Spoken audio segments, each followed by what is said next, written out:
La psicología del desarrollo también es conocida como la psicología evolutiva. Hace tiempo escuché un argumento que apoyaba que la responsabilidad de tener un mundo mejor no está en los niños, sino principalmente en las personas que actualmente fungen un rol como padres. Y yo personalmente concuerdo rotundamente con esta idea, pero no únicamente los que se desarrollan como papá y mamá, también está esta gran responsabilidad en los profesores y en cualquier adulto que principalmente tenga un vínculo cercano con los niños. El estar conscientes en la vida adulta de lo que implica cada etapa del desarrollo humano nos permitiría visualizar más vértices de cómo tratar a los niños, e incluso entre nosotros mismos, porque por ignorancia a veces se les pide más de lo que es posible captar su cerebro en una edad temprana, causando daños en la percepción de que él o ella misma puedan tener sobre su persona en un futuro. No se debe tomar a la ligera que las secuelas en la vida adulta también vienen desde la gestación, del nacimiento, de los primeros meses. Ser mejores adultos nos puede llevar a ser mejores ejemplos para las siguientes generaciones, que sean más educadas, más responsables con su entorno y más empáticas. El desarrollo significa cambios de comportamiento, bueno, en la psicología, cambios de comportamiento provocados por factores ambientales y determinados por la sociedad o la cultura, según Navarro y Pérez. El desarrollo humano como los cambios que ocurren en las personas y en su conducta a través del tiempo. Ujú. La evolución del estudio del desarrollo humano. Ay, un momento.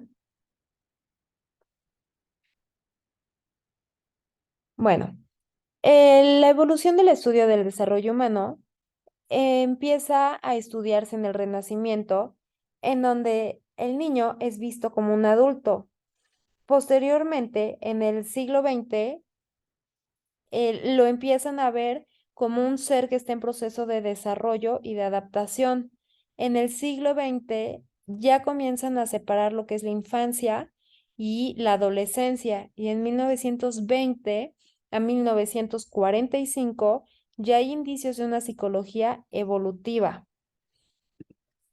Sin embargo, en 1945 a 1960, al adolescente ya se le empieza a ver como niños y adolescentes que tienen un pensamiento lógico. Los procesos del desarrollo humano y sus estudios. En los bebés empiezan a estudiar su personalidad, su conducta, su sistema de apego, la adquisición del lenguaje, el desarrollo moral y las habilidades interpersonales. En los adolescentes, la transformación de identidad, las relaciones, crisis, cambios emocionales, físicos y cognitivos. También empieza a haber una crisis e inicia la pregunta de ¿quién soy? Y en la adultez y la vejez, ahí pues empiezan los indicios de la paternidad, crear una propia familia, la jubilación en la vejez, una depresión por ver cómo tu familia hace su propia familia, el cuestionamiento sobre la vida y se empiezan a preparar para morir.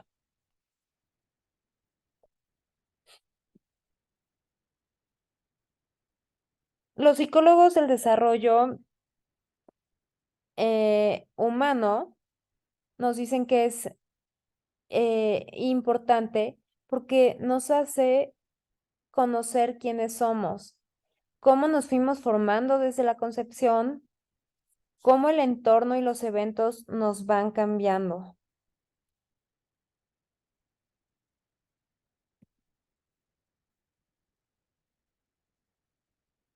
En el desarrollo humano existen diversos factores que influyen, como los periodos críticos que se originan cuando estamos más sensibles y pueden afectar en nuestro desarrollo. Y aquí vienen los factores exógenos, que son los provocados por el ambiente, que incluyen lo que es la economía, lo que es la educación con nuestro entorno y el afecto familiar. Este ámbito es muy importante, el socioafectivo, porque nos enseña la capacidad de poder sentir y, más importante, de poder expresar nuestras emociones y así poder interactuar con los demás. Y el cognitivo, bueno, eh, otros factores son el cambio y la estabilidad. Tenemos cambios cualitativos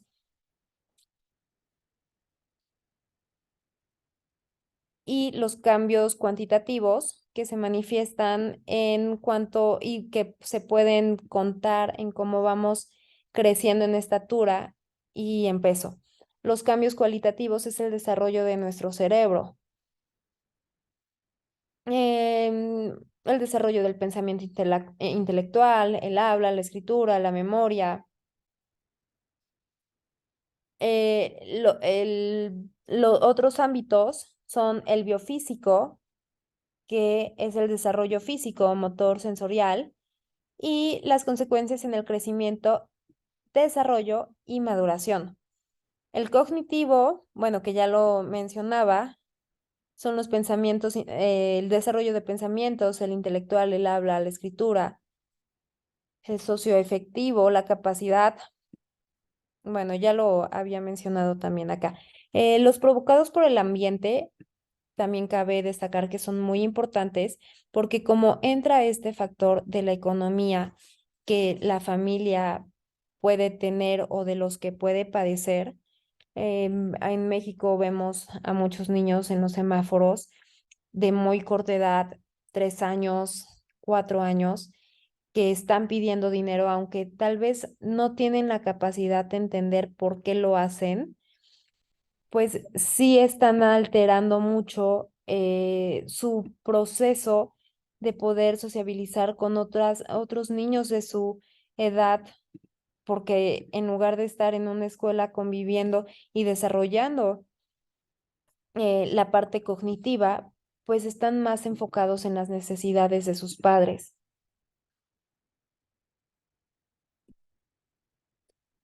Existen diferentes teorías como las endógenas, por ejemplo, que son las que aplica el psicoanálisis, las teorías exógenas, que son las que aplica el conductismo, o las teorías interaccionistas que aplica el humanismo. Aquí, en las etapas psicosexuales para Freud, que es el padre del psicoanalismo, están las etapas psicosexuales, que es de los 0 meses al año y medio o a los 2. En esta etapa, el niño recibe placer por medio de la succión del pecho de la madre al amamantarse o al masticar sus alimentos. Cuando tienen una buena gratificación, suelen ser adultos más confiables, optimistas, crédulos. Y en caso de no conseguirla, según sus teorías, suelen ser niños más pesimistas o sarcásticos. La segunda etapa es la anal, que va del año y medio a los 3 años. En esta, el placer del niño está en el ano y lo experimenta a partir de la expulsión y retención de las heces fecales. Cuando los padres son muy estrictos en el entrenamiento para el control de esfínteres, los niños tienden a ser autodestructivos, tercos, mezquinos y demasiado ordenados en la etapa adulta.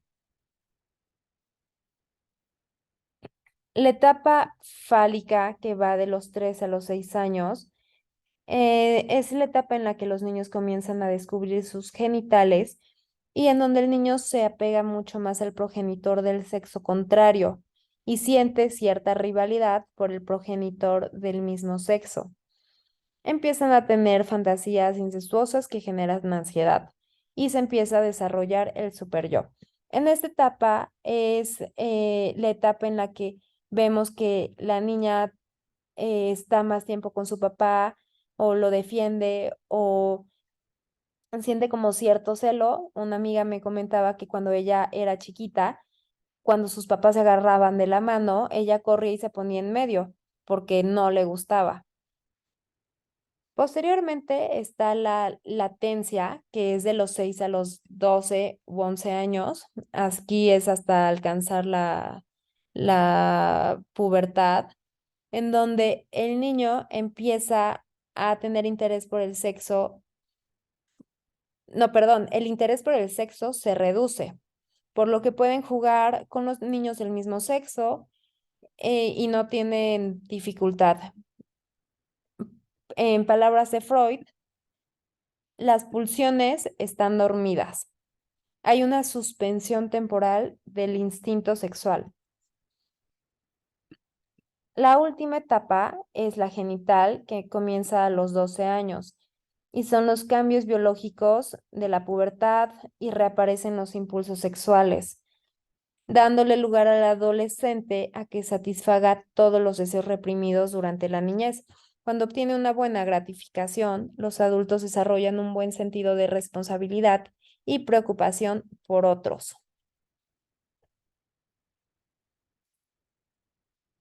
Erik Erikson, con su teoría también aplicada en el psicoanálisis, cree que la principal tarea es la búsqueda de identidad del ser humano y está, eh, se puede alcanzar cuando hay cierta confianza interior y entonces se manifiesta en cambios positivos hacia los demás. Otras perspectivas etológicas, como las de Bandura, son en donde el niño eh, aplica la agresión por imitación de su propio entorno. En este caso, Bandura hace un experimento en una cárcel en donde mete a reclusos falsos con policías también falsos, por así decirlo, en donde saben que tenían que actuar un papel. Sin embargo, las órdenes son únicamente seguir un papel de policía y de reclusos. Conforme van pasando los días, se da cuenta de que las personas que hacen el papel de policías comienzan a tomarse tan en serio su papel que incluso comienzan a ser crueles con los reclusos, empiezan a abusar de ese poder y él cree que el poder, el sentir ese poder sobre los demás puede hacer que mm, te envuelvas en un ciclo de agresión. Otra perspectiva es el aprendizaje en el conductismo. Es aplicado en el conductismo. Los estímulos conducen a la conducta y genera aprendizaje asociativo. Aquí el ambiente tiene un rol importante en el condicionamiento clásico por Watson. El aprendizaje está basado en una asociación de un estímulo que produce una respuesta. Es decir, cuando un niño recibe aplausos o sonrisas del papá, es muy probable que aprenda a reaccionar de la misma manera, que es muy parecido a lo que hace Skinner. El aprendizaje está basado en asociación del comportamiento y este es a través de refuerzos y castigos. Es decir, si el niño se porta bien, va a recibir aplausos, besos, abrazos y probablemente lo vuelva a hacer. Sin embargo, si el niño recibe castigos, lo va a asociar con algo malo y bueno, la Gestalt, la perspectiva Gestalt, nos habla de un desarrollo a partir de circunstancias que lo rodean y depende de cómo las percibe. Por ejemplo, el niño tiene una percepción innata, comprende el entorno en una totalidad y categorizará al principio como todo lo que vea, tal vez que tiene pelo, orejas, va a decir, ah, es un perro. Tal vez no conozca lo que es un Doberman, pero sabrá que es un perro. Y creo que incluso pasa aún como adultos cuando no sabes qué raza es un perro, pero sabes que lo es por todas las cualidades que tiene, todas las características, y entonces lo empiezas a categorizar. También los niños empiezan a simplificar ideas, los pensamientos y las situaciones. Para Piaget, que es con el que nos vamos a adentrar un poco más, también existen, bueno, otra perspectiva antes de entrar a Piaget es la contextual, en donde la teoría del aprendizaje social o la teoría sociocultural se desarrolla de esta manera. Ay,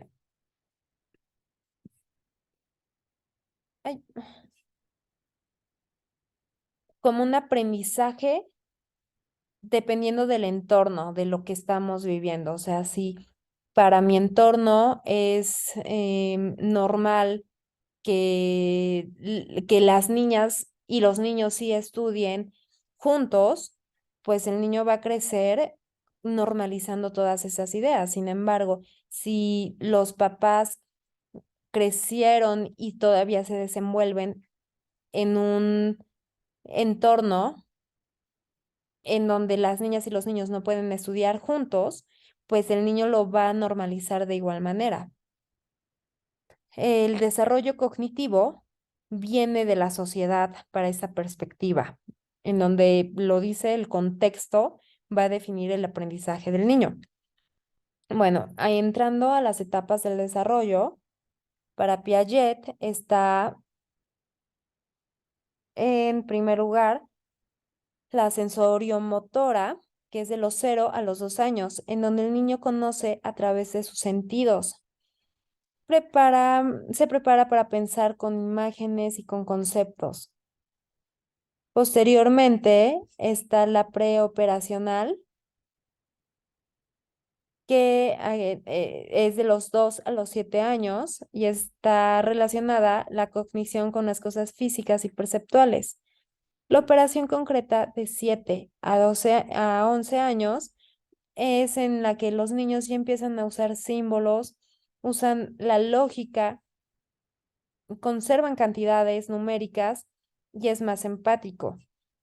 Y la operacional formal, que va de los 11 a los 15 años, en donde el niño ya tiene una comprensión y reflexión de las situaciones, causa y efecto, y pone en práctica ciertas reglas y teorías. Es decir, el niño ya empieza a entender por qué si hace algo va a estar castigado. Creo que a eso me refería con al principio, en donde mencionaba que hay situaciones en donde los padres suelen regañar a los niños, pero no tienen la información en donde pueden entender que el niño no está preparado todavía para poder entender por qué lo que hace está bien o está mal, o por qué tendría que hacer las cosas como se las están pidiendo. Bueno, empecemos con lo que es el desarrollo humano. El desarrollo humano se ha investigado a través del método científico, a través de las técnicas de observación y en campo y laboratorio. Va observando los cambios de manera longitudinal, es decir, en diferentes etapas. Posteriormente tenemos la concepción del nacimiento, que es el desarrollo desde la fecundación, cigoto, embrión y feto. Después lo que es la fertilización, que bueno, ¿qué es? Es la ovulación más espermas. Mm, ok, esto lo vamos a tocar posteriormente. ¿Cómo se reproduce la fertilización? ¿Cómo se produce, perdón, la fertilización? Un óvulo fertilizado ya se convierte en lo que es la fecundación, el cigoto, la mórula y el blacito. Hay algunas anormalidades genéticas y cromosómicas, algunas anomalías genéticas o cromosómicas y las trisomias, que son como el síndrome de Down. Y es importante tocar este tema porque es un gran factor para interrumpir el embarazo. De hecho, hay países como Inglaterra, me parece, en donde las madres pueden abortar, creo que hasta las 24 semanas, e incluso hay otros países en donde pueden abortar incluso ya que nació el bebé, si tiene una trisomía. Y bueno, como lo mencionaba, es una de las principales causas de interrupción del embarazo.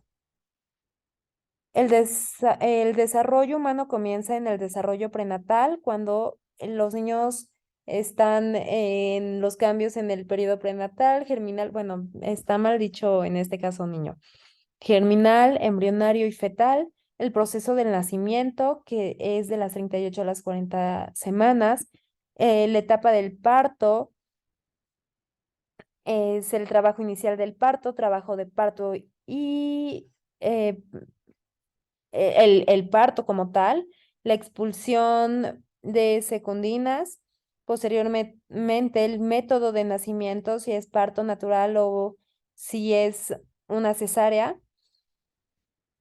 las características del neonato, si llegó a su término o el parto fue prematuro, se considera que ya es un neonato cuando tiene cabeza, dientes, cara, ojos y piel, y el proceso de nacimiento, en donde los sistemas corporales del recién nacido pues se encuentran presentes, que incluye lo que es luz, temperatura, presión, primera crisis, que incluye el aire que entra a sus pulmones al expulsar el líquido amniótico, al cortar el cordón umbilical. El sistema circulatorio del bebé empieza a funcionar por sí mismo y logra estabilizar su presión sanguínea. El recién nacido, los estados de activación del recién nacido. La lactancia es importante porque es nutritiva y ayuda a formar vínculos afectivos para la relación futura con la mamá. El desarrollo neurológico, los estados que incluyen los 6 estados de conciencia según Wolf, el sueño regular o profundo, sueño irregular o activo, somnolencia, vigilia con actividad, vigilia activa, alerta, inquieto, el llanto, el crecimiento del cerebro y las conductas reflejantes, los reflejos de supervivencia para poder adaptarse y sobrevivir, la respiración, la tos, estornudo, náusea, hipo, postezo, búsqueda de pezón, la succión, etcétera. Y los reflejos primitivos que no tienen un valor para la supervivencia, pero nos ayudan. Em, bueno, ya son como muy de los humanos. Por ejemplo, saltar cuando oyes un ruido o cuando alguien te asusta.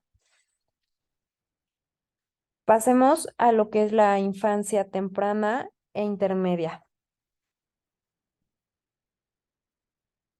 El desarrollo físico y el crecimiento en etapa preescolar se reduce en los niños a comparación desde la primera infancia y de la lactancia, aunque sigue siendo subyacente y rápido. Hay factores que intervienen en la infancia temprana e intermedia, como lo son la alimentación, el sueño y descanso, el ejercicio. Y en esta etapa marca, bueno, nos ayuda, estos factores nos ayudan para trabajar también la percepción, el movimiento, la cognición y el lenguaje. Además, es importante que mencionemos que el ejercicio también dará inicio a la mayor musculatura, el ejercicio y la alimentación, y así a ganar más fuerza corporal. En esta etapa los niños ya son más fuertes y resistentes que antes. Creo que era como muy escuchada, al menos en mi generación, la frase de que te tenías que dormir temprano para crecer. Y bueno, básicamente sí es real. El esquema corporal se logra y es necesario para trabajar otros elementos que son como la percepción, el movimiento, la cognición y el lenguaje.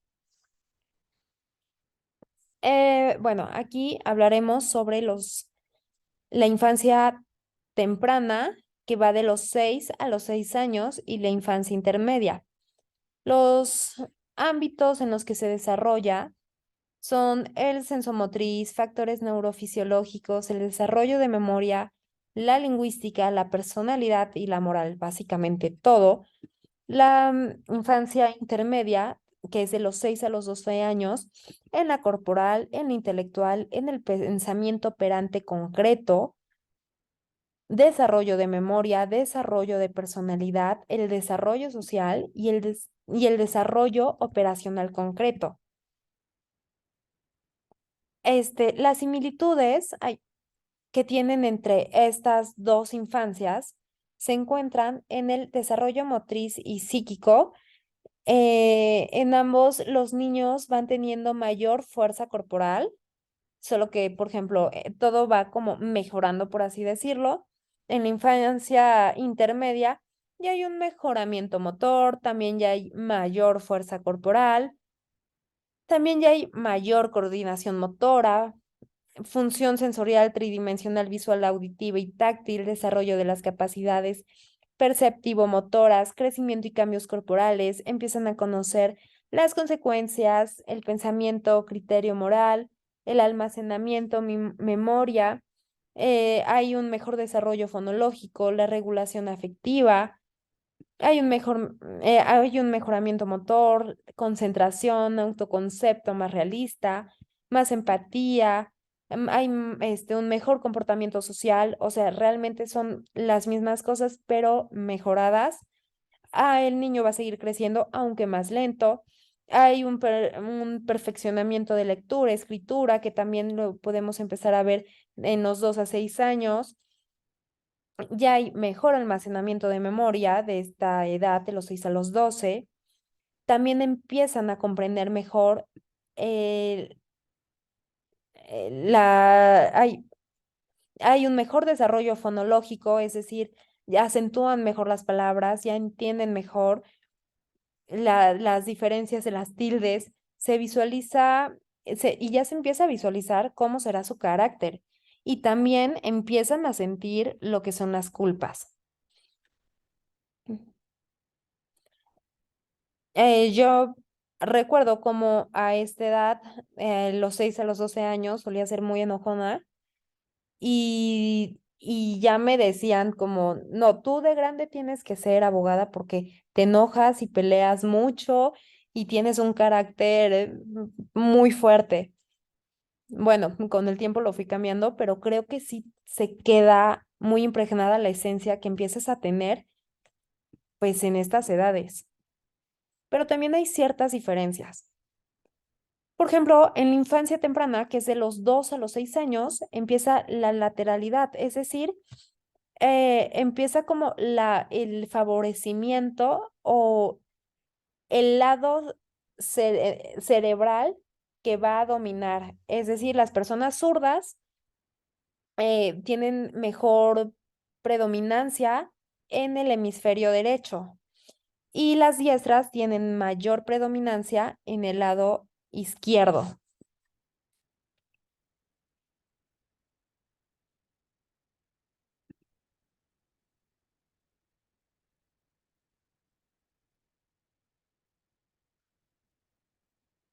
Ay, un minuto, por favor.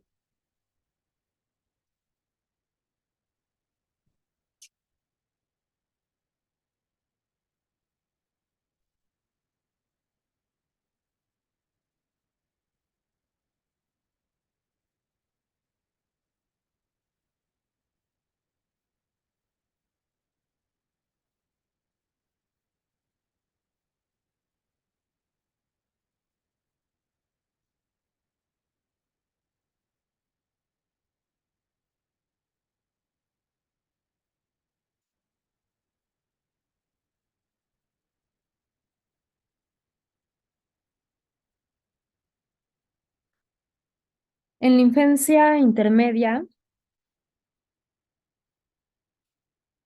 algunas diferencias son que de los 6 a los 12 años, los niños ya empiezan a comprender mejor lo que son las matemáticas, ya comienza a haber un razonamiento lógico mayor, ya hay una competencia para razonar, como lo mencionaba, ya hay mayor concentración, hay un mayor autoconcepto, o inicia, mejor dicho, hay una mayor empatía y un comportamiento social. Por eso vemos que a los niños pequeños no les importa estarles gritando a los papás arrastrados en el piso haciendo berrinche, ya como que a esta edad te empiezan a entender lo que es la vergüenza y los modales. Hay una fase de maduración, ambidestría, una mayor comprensión de su entorno, son mayores pensadores y sistemáticos, científicos, objetivos y educables, y resuelven problemas concretos tangibles. Hay un mayor desarrollo del pensamiento lógico, pero no abstracto. Y pueden realizarse diagnósticos de enfermedades a esta edad, lo cual es muy importante, como el déficit de atención y la hiperactividad.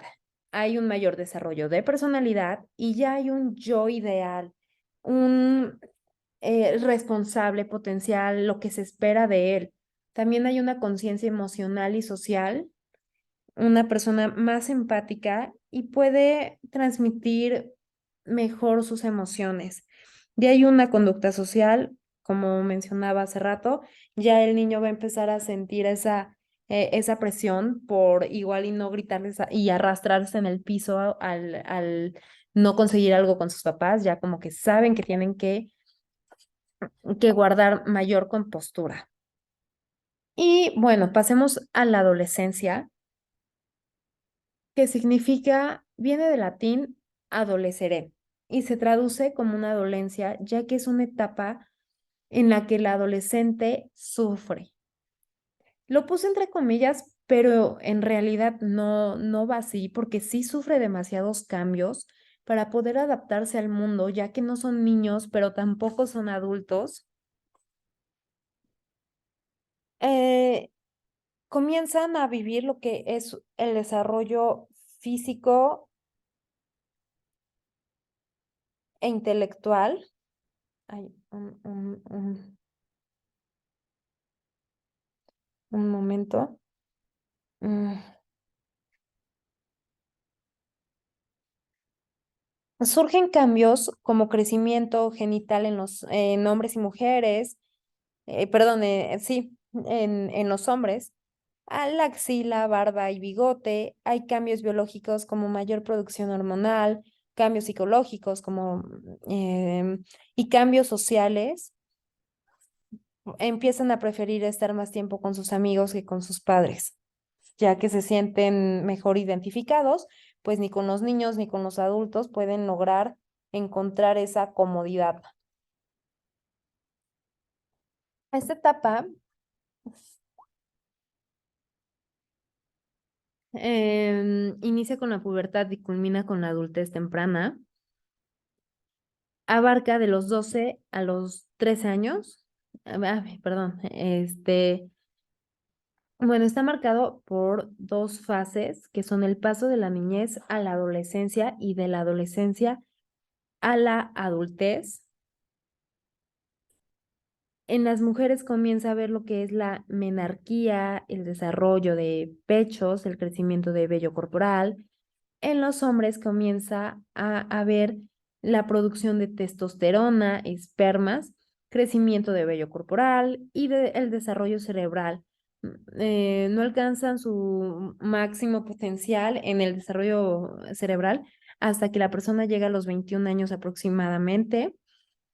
También hay cambios faciales y en el cambio de voz. Ambos pueden presentar estas como asimetrías, ya que les crecen más rápido los brazos o un brazo y pueden verse todavía un poquito cabezones, aunque en realidad ya empiezan a agarrar una mejor forma.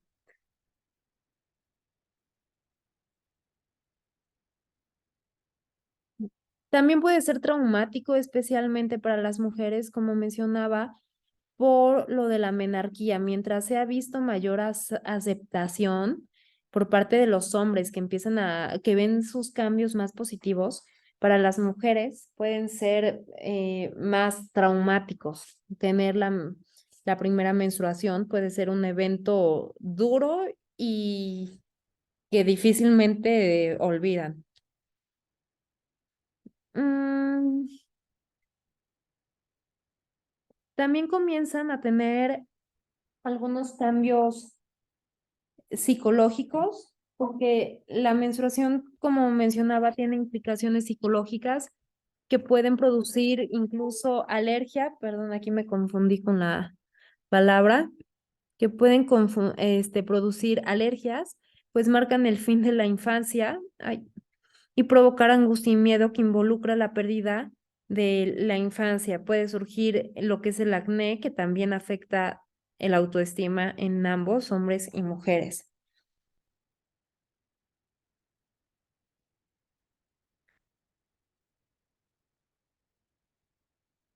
Tienen también una tendencia en basarse en lo abstracto y en lo no presente, lo cual le brinda la oportunidad de pensar en un futuro y de diferenciar entre lo real y lo imaginario. Poco a poco la persona que sufre cambios durante la pubertad y la adolescencia junto con la menstruación, con la reestructuración de la imagen propia, se ve en la necesidad de poner a prueba todos aquellos valores que fueron brindados por su familia y por la sociedad. Además, desde este momento se comienza a revelar ante la autoridad de sus padres.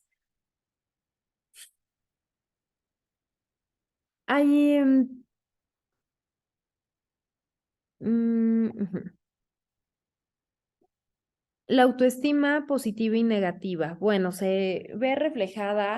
la autoestima positiva se verá reflejada en buenas calificaciones, respetan a los demás, piensan antes de actuar, a diferencia de la autoestima negativa, en donde el humano o el adolescente rompe las reglas, son irrespetuosos o sacan malas calificaciones. Según algunos estudios, la autoestima es también un factor muy importante porque se mantiene estable a lo largo de la vida.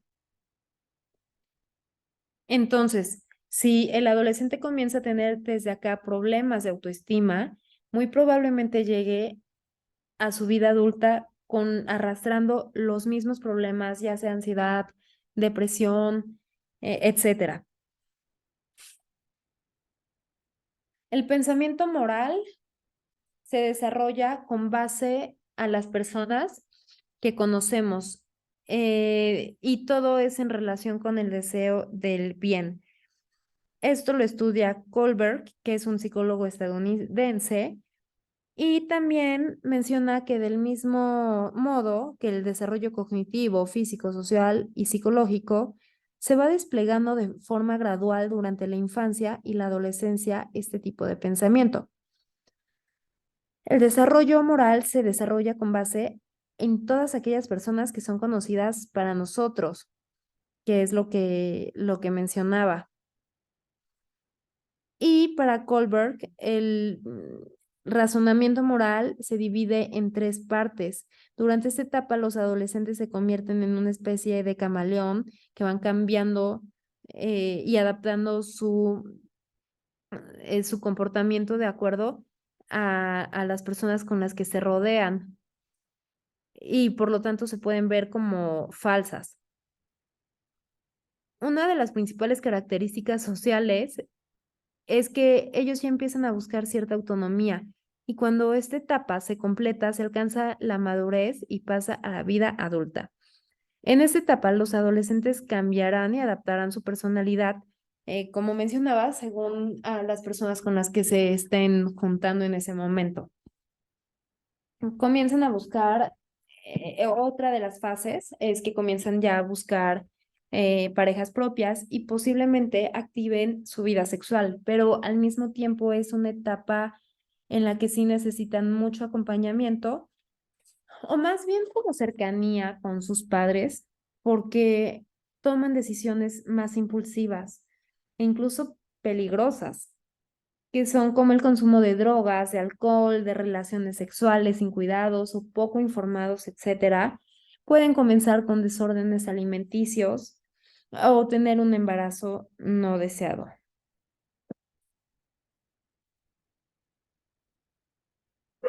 Ay,